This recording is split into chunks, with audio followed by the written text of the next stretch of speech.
I'm Coyote Peterson, this is Gabe, and this is Garrett, and today we're headed into the Redwood forest to look for creatures. Are you guys ready? Yeah! Let's do it!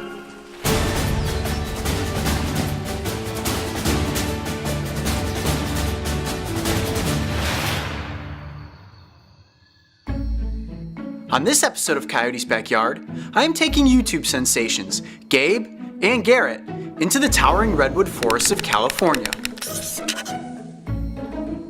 These brothers are used to big adventures in front of the camera, as some of their most successful videos have racked up hundreds of millions of views. However, today isn't going to be their average walk in the park, as my goal was to get them up close with some of the forest's coolest animals. Okay, well, we have made it to the creek. Now we're gonna head upstream, so let's head that direction and see what we can find. You ready? Yeah. Let's go! The first goal was to lead them off trail, so they could literally get their feet wet. Look at that. I can't even get them to stop. They're straight into the water and ready to look. All right, we're gonna find some cool stuff. Let's get moving. One of the biggest parts of being an adventurer is getting comfortable in the environment. It's important to be smart and safe, but you also need to remember that being brave can give you some incredible experiences. Our first encounter came in the form of one incredibly friendly, yet extremely toxic animal, the California newt. Oh wow, there we go guys. All right, everybody grab one. Everybody grab one, I'll get this guy up here. Have you guys ever held a newt before? No. Now what do you think? Is this a reptile or an amphibian? Amphibian. Amphibian, that's right. All right guys, now when I hold this newt up and we look at its belly, what color is it? Orange. That's right, it's orange because this is a warning sign to predators that they're extremely poisonous. So what we want to make sure is that we don't eat these newts, and after we handle them, that we wash our hands. From newts to millipedes, the forest was crawling with creatures. And as we headed upstream, it wasn't long before we came across our second feature creature of the day. It was a signal crayfish. All right guys, I'm gonna wade into this pool and see if I can get this crayfish for us. These crustaceans can give a pretty nasty pinch, so it was going to be on me to wrangle this one. Holy mackerel. Look at that, guys. Whoa. Oh, look at those pinchers. Scorpion. It does look a little bit like a scorpion, doesn't it? The signal crayfish gets its name because when threatened, they hold their pinchers up in the air to display the bright red underside. This coloration acts as a signal to predators that you better stay back or you are going to get pinched. Ooh!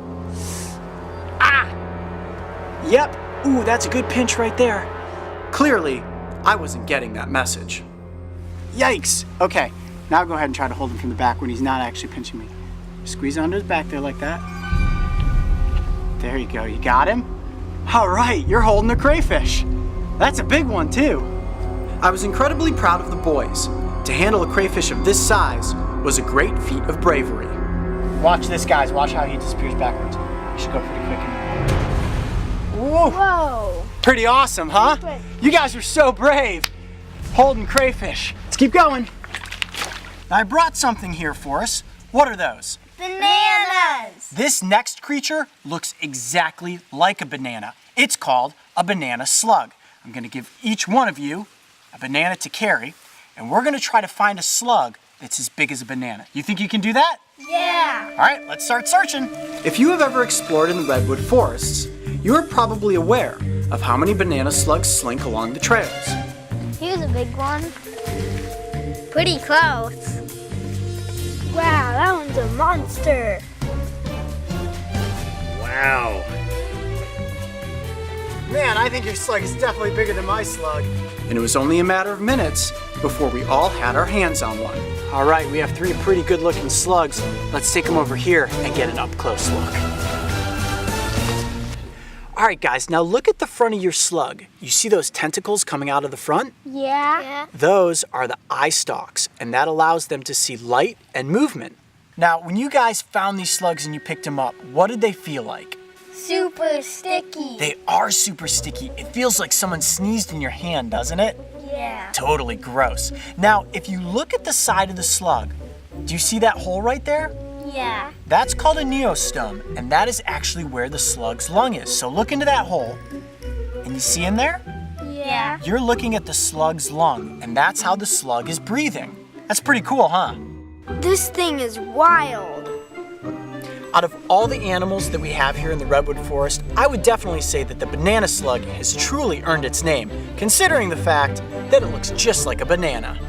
Handling a single banana slug is impressive, but I felt it was time to see just how brave these kids really were. Alright guys, now that we've learned a little bit about the California banana slug, we're going to do something that I like to call the Slug Challenge. We're going to roll up our sleeves, head down trail, and see if we can get our arms absolutely covered in these slimy little creatures. Are you ready? Oh yeah! Come on, let's go! Nothing beats a little friendly competition between brothers. And as they began to collect slugs, Gabe and Garrett were having a blast. It was complete slug pandemonium. When I finally wrangled the boys back in, it was clear that they took this challenge seriously, as their arms were literally crawling with slugs. All right, come on in here. Let's show them how many we got. That is a lot of banana slugs right there. You guys are absolutely covered. I think you guys topped me on the slug challenge, that's for sure. Getting to spend the day hiking the Redwood Forest with Gabe and Garrett was wet, muddy, and sticky. And I can't wait until the next time I head back to the West Coast so that we can do it all again. I'm Coyote Peterson. Be brave, stay wild. We'll see you on the next adventure. If you want to guest appear on an episode of Coyote's Backyard, tell us about all the amazing animals that live around you. And don't forget, subscribe to join me and the crew on our next big adventure.